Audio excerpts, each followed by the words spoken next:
So this is actually a pretty common misconception that even I held until fairly recently.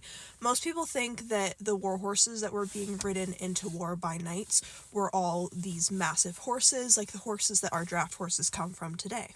And while the draft horses that we have today are descendants of some war horses, they're not the war horses you're thinking of. Take my girl Polly, for example. Polly is a Percheron, and Percherons are essentially French war horses. As you can see, compared to me, I am 5'4" and 150 pounds.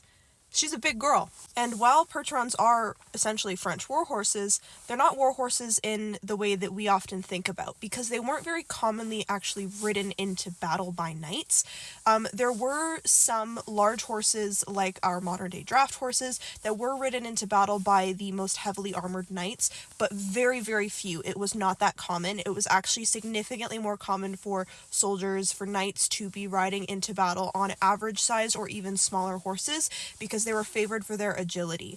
While a horse like my horse Polly could ram into something and, run soldiers down and carry a large rider with heavy armor, she does not have the agility necessary to really be on the front lines in a battle. So we do have some historical evidence that large horses like drafts were ridden into battle by heavily armored knights, but it was a very, very small percentage. So most war horses were actually smaller horses or average-sized horses.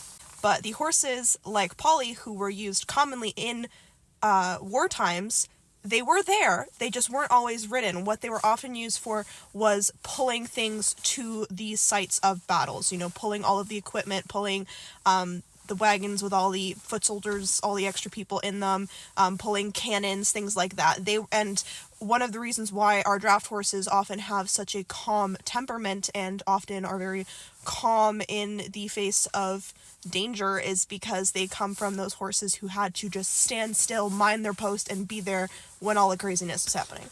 So, kind of cool.